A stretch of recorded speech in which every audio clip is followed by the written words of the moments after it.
De volta e dessa vez para discutir mais especificamente a questão da produção escrita na escola.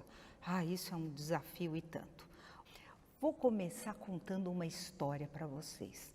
Sabe que outro dia eu estava circulando numa escola, estava exatamente no corredor dos sextos anos, eu estava no sexto ano A, quando encontrei uma menina e ela falou para mim: "Você vai ficar passando e entrando em todas as salas?" Eu falei: "Vou."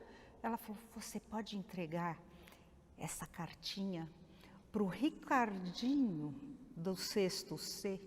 Eu falei: "Claro que sim." E ela me disse: "Dá uma olhada para ver se ficou bom." E aí eu abri e encontrei o seguinte texto. O original, é claro, foi para o Ricardinho, mas eu consegui reproduzir, inclusive, com o visual aproximado com o que ele estava. Faça um X, 2 pontos. Você quer namorar comigo? Sim, não. Você gosta de mim? Sim, não. Se não, escreva o nome de quem você gosta só para eu ficar sabendo. 2 pontos, lacuna. I love you, I love you, I love you. Aí tinha mais umas 10 linhas de I love you, mas eu resolvi economizar o meu slide. Mas a ideia é essa: I love you, I love you, I love you. Podemos ficar juntos no recreio?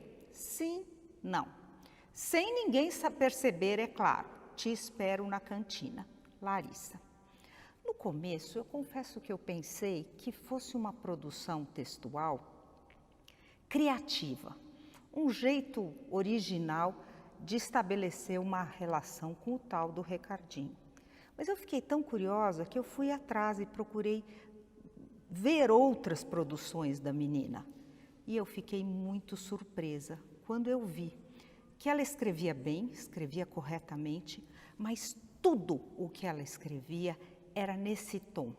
Assinale a primeira coluna conforme a segunda. Responda, 2 pontos. Pergunta 1, pergunta 2. Assinale o X no lugar certo. Então, o que a gente percebe é que essa menina até aprendeu a escrever, mas ela não é uma escritora, ela não sabe ajustar o seu propósito comunicativo a um gênero. Vamos pensar por que será que isso acontece na escola. A progressão típica do ensino da língua escrita na escola é como um salto triplo. Primeiro você alfabetiza. Depois você aprende a escrever corretamente.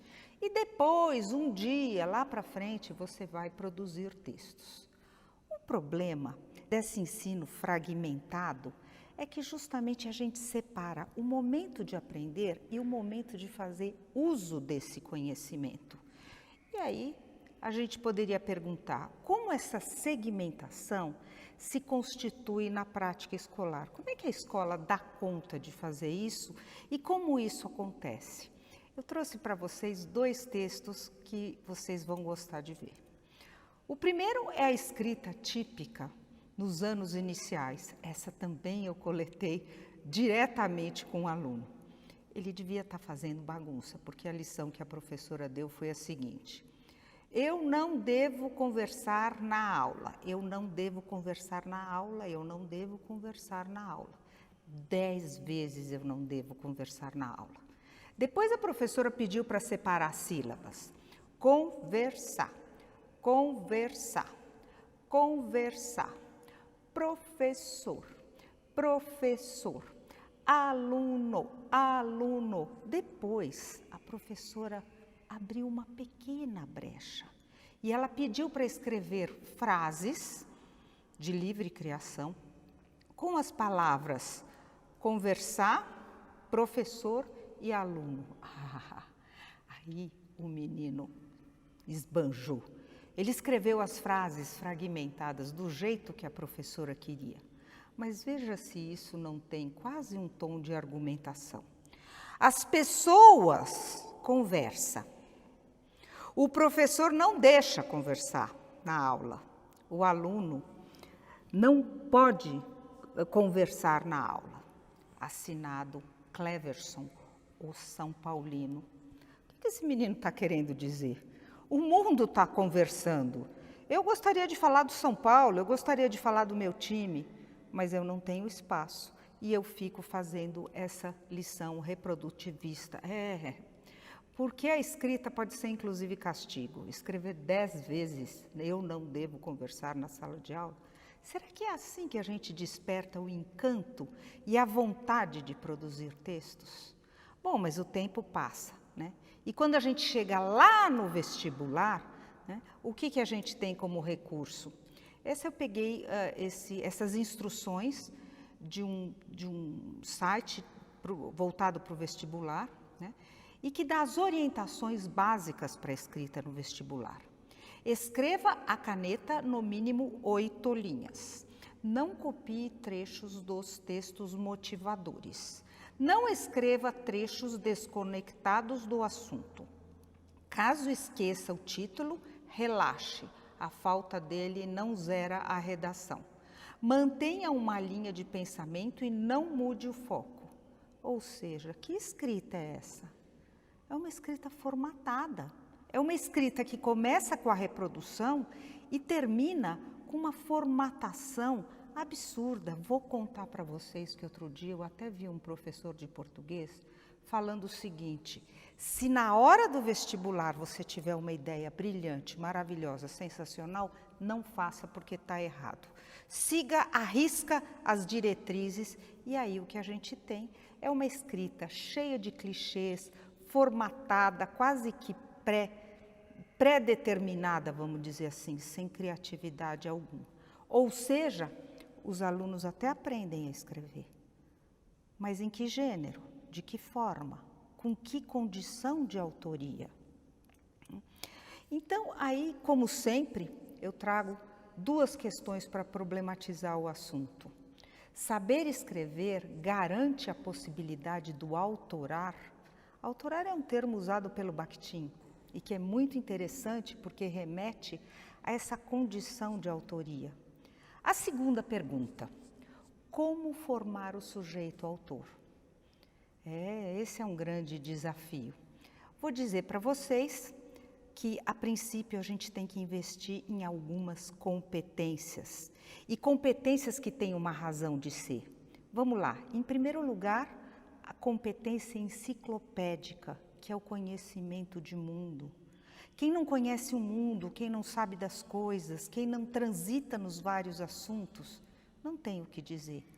Por isso que a competência enciclopédica está voltada para o que dizer. Depois tem 2 outras competências fundamentais, que é a linguística e a genérica, e que dizem respeito ao como dizer. A linguística é como você vai organizar a sua linguagem para dizer aquilo que você quer dizer. E a genérica é como você vai colocar aquilo dentro de um determinado gênero compatível com o contexto da sua comunicação. Essas 3 competências, elas têm que se dirigir para 2 polos. Por um lado, a dimensão social, que é o propósito da escrita, ou seja, é o porquê dizer. E por um outro lado, é a dimensão interpessoal, que é o interlocutor previsto, que é o para quem dizer. Claro, porque depende do seu locutor, da previsão e do que você conhece sobre ele, você vai escrever de um jeito ou de outro. Bom, para terminar, eu vou trazer para vocês uma síntese das principais implicações pedagógicas, se aquilo que a gente quer não é apenas ensinar a escrever, mas se aquilo que a gente quer é ensinar, promover a condição do autorar. É disso que nós estamos falando. Em primeiro lugar, atividades significativas capazes de envolver o sujeito e de sustentar a sua postura autoral desde o início da escolaridade. Não dá para separar primeiro o momento de aprender, depois o momento de fazer uso da aprendizagem. Não dá. O ensino da língua tem que ser algo contínuo, desde o início. Segundo, ensino atrelado ao conhecimento de mundo. Ensinar a ler e escrever é ensinar a lidar com os temas, as polêmicas, os valores, né, e as vozes circulantes no nosso mundo. Um outro ponto, práticas interativas, contextualizadas e com propósito social, garantindo a razão para escrever. Escrever por escrever, escrever para nada, escrever para ninguém, não tem mais lugar, não deveria mais ter lugar na escola. Escritas voltadas para efetivos interlocutores. Outro ponto, atividades de escrita articuladas à leitura, à oralidade e outras manifestações linguísticas. Temos que trabalhar com as múltiplas linguagens, porque um tipo de linguagem apoia a outra e vice-versa. Outra coisa que vale a pena fazer é repertoriar os sujeitos com a pluralidade de gêneros. Quer dizer, o gênero só didático, como a Larissa, não é justo a gente querer formar um sujeito autor usando só o gênero escolar. Atrelar os princípios da comunicação aos princípios didáticos, ou seja, ensinar a escrever usando a escrita. Quando a gente ensina a escrita, a gente não pode esquecer que a escrita tem uma natureza de comunicação. E não dá para separar os princípios didáticos dos princípios da comunicação. Práticas coletivas, apresentações, debates, reflexões linguísticas e temáticas, escritas e produções conjuntas. O que eu estou querendo dizer é que a escrita não pode ficar só na relação professor-aluno. A gente precisa aproveitar o conjunto da escola e promover práticas onde a escrita faça sentido. E, finalmente, equilibrar a dimensão fechada e aberta da língua. A fechada, no sentido de que a língua tem, sim, as normas e as regras que a gente não pode ignorar, mas aberta no sentido que toda produção textual tem que garantir a possibilidade do dizer. Para finalizar, eu diria que a escrita é a arte de aprisionar a mão para libertar a ideia. Que a gente possa ensinar a escrever e produzir textos como um modo de libertação da ideia. É só por